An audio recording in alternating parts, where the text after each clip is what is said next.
बिहार के भीतर पूरा सरकार, बिहार के ब्यूरोक्रेट चला रहे हैं, अफसर चला रहे हैं। सरकार का कोई और नेताओं का कोई महत्व तो नहीं है बिहार के। अपराध भी, जिस सवाल को लेकर के एनडीए आई थी सत्ता में, आज हम देख रहे हैं कि अपराध भी बिहार के अंदर चरम पर है।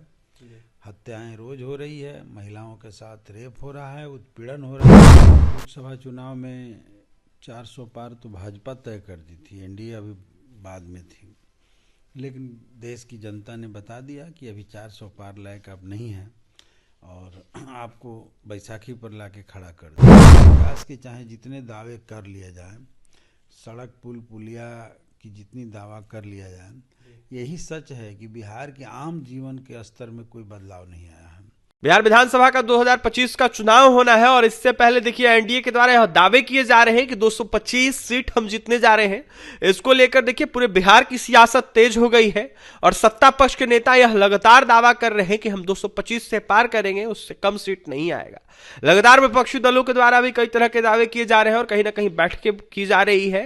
25 चुनाव को लेकर रणनीति बनाई जा रही है।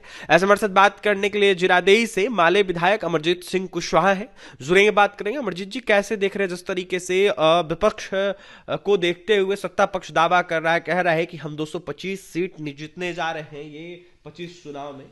सबसे पहले आपके सभी दर्शकों को मेरे तरफ से प्रणाम। और जहाँ तक 225 की बात है, तो मुंह से बोलने के लिए जिसको जितना चाहे बोला जा सकता है, लक्ष्य भी तय कर सकता है कोई। लोकसभा चुनाव में 400 पार तो भाजपा तय कर दी थी, एनडीए अभी बाद में थी, लेकिन देश की जनता ने बता दिया कि अभी 400 पार लायक अब नहीं है और आपको बैसाखी पर लाके खड़ा कर दिया। अब बिहार के भीतर जहाँ तक बात है, तो बहुत कम वोटों से पिछले बार 10-12 हज़ार के मार्जिन से 10-12 सीट ज़्यादा पा करके वो लोग और सत्ता में आ गए थे। तो जनता को तो इस बात का बहुत अफसोस रहा, हालांकि आए भी लोग तो उसमें भी बहुत बेईमानी हुई थी।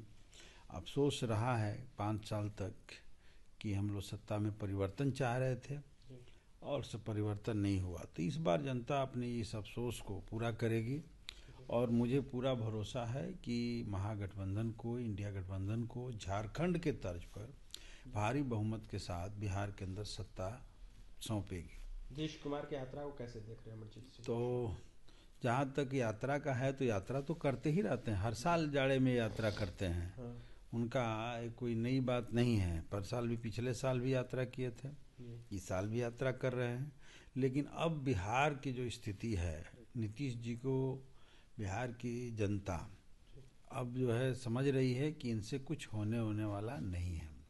और ये बात भी अब साफ हो गई है कि बिहार के भीतर पूरा सरकार, बिहार के ब्यूरोक्रेट चला रहे हैं, अफसर चला रहे हैं। सरकार का कोई और नेताओं का कोई महत्व तो नहीं है बिहार के भीतर, लोकतंत्र है ही नहीं। और इसका उदाहरण है कि शिक्षक वाले मामले में कई बार नीतीश जी विधानसभा में बोले, लेकिन अफसर जो चाहे वही किए, नीतीश जी के बात को माना कोई। और पिछले दिनों तो आपने देखा स्मार्ट मीटर की जो बात आई, तो ये लोग जो भी दावा कर ले, लेकिन उनके जो बिजली विभाग के जो प्रधान सचिव थे हंस साहब, वो आज कहाँ हैं ये भी आपको पता है।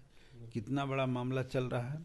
तो कुल मिलाकर के आप देखिएगा तो पूरा बिहार आज भाग्य भरोसे चल रहा है।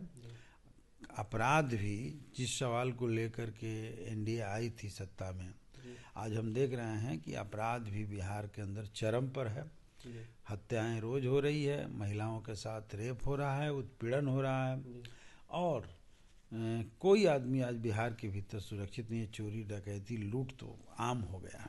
अमरजीत जी, उपेंद्र कुशवाहा ने दावा किया है कि जिस तरीके से एनडीए के नेताओं के द्वारा यह कहा जा रहा है 225 सीट जो है हम जीतेंगे, उपेंद्र कुशवाहा ने यह कहा है कि 226 जीतेंगे लेकिन 225 से कम नहीं आएंगे। मैं फिर दोहराना चाहता हूं कि हर लोग दावा करते हैं, दमखम से दावा करते हैं जी। लेकिन बिहार की जनता को तय करना है जी कि बिहार किसके हाथ में सौंपेंगे। मुझे लगता है कि बिहार जहां पहुंचा हुआ है, अब बिहार को और पीछे ले जाने के लोग पक्ष में नहीं है। और इसलिए मैं कह रहा हूँ कि विकास के चाहे जितने दावे कर लिए जाएं, सड़क पुल पुलिया की जितनी दावा कर लिया जाए, यही सच है कि बिहार के आम जीवन के स्तर में कोई बदलाव नहीं आया है। बिहार के बेरोजगारी में कोई कमी नहीं आई है, पलायन पर कोई रोक नहीं लग पाया है, और बिहार की बदहाली तो जातीय गणना के माध्यम से जो आर्थिक सर्वे हुआ वो भी बता रहा है, ये मेरा रिपोर्ट नहीं है, बिहार सरकार ने ही कराया, और वो बता रहा है कि बिहार के कुल आबादी का 34% लोग आज 6,000 से भी कम इनकम प्रति महीने के आधार पर जी रहे हैं। तो उनकी क्या स्थिति होगी ये अंदाज़ा लग गया है। और सरकार ने घोषणा भी किया, महागठबंधन की जब सरकार थी तो उसमें घोषणा भी किया कि हम 2-2 लाख रुपए देंगे, लेकिन जो देने का रफ्तार है, जो शर्तें हैं, वो बता रहा है कि बिहार सरकार देना ही नहीं चाहती है, और जिस रफ्तार से दे रही है उस रफ्तार से देने में 200 वर्ष से ज़्यादा लगेंगे तब भी पूरा नहीं होगा। तो कुल मिलाकर के केवल यह सरकार घोषणा जरूर कर देती है, लेकिन ये सरकार देना नहीं चाहती है। महिलाओं की बात चाहे जितना कर ले, जीविका बहनें हमारी है जो गांव में काम करती हैं, समूह बनाई है, आज वो सड़क पर हैं, उनको क्या आपने डेवलप किया? ये जो उनको एक छोटा सा टुकड़ा फेंक करके या उनका वोट लेते रहते हैं। इस बार पूरे बिहार के हर तबका इस सरकार से उब गया है, बदलाव चाहता है, और मुझे लगता है कि बदलाव नहीं होगा तो बिहार का विकास संभव नहीं है। तो बिहार की जनता बदलाव के लिए वोट देगी, और इस बार भारी बहुमत से महागठबंधन की सरकार बनेगी। तो एनडीए को खदेड़ भगाएगी जनता में। बिल्कुल, जनता मन बना लिया है। जनता ऐसे थोड़े है जी, ये लोग जातीय समीकरण केवल जोड़ रहे हैं। ये जातीय समीकरण से बिहार नहीं चलता है। बिहार की जनता बिहार विकास चाहती है, बिहार की जनता अपने जीवन में बदलाव चाहती है, जो इस सरकार से संभव नहीं है। बिहार की शिक्षा व्यवस्था चौपट कर दिया गया, ये सारी चीज़ें से बिहार की जनता मुक्ति चाहती है। देखिए, बिहार की जनता उब गई है, और इन तमाम चीज़ों को देखते हुए जनता जो है बिहार से एनडीए को हटाना चाहती है, एनडीए से मुक्ति चाहती है, और महागठबंधन को जिताएगी, यह उम्मीद करते हैं अमरजीत सिंह कुशवाहा। माले विधायक चुरादेई से अमरजीत सिंह कुशवाहा ने नीतीश कुमार के यात्रा पर निशाना साधा, और यह साफ कहा है कि जिस तरीके से पशेष चुनाव आएगा, इनके दावे पर जिस तरीके से जनता मुंहतोड़ जवाब देगी, ये देखने वाली बात होगी क्या कुछ होता है, देखने वाली बात होगी। और भी तमाम खबरों के लिए बन रहे हमारे साथ। बहुत बहुत धन्यवाद।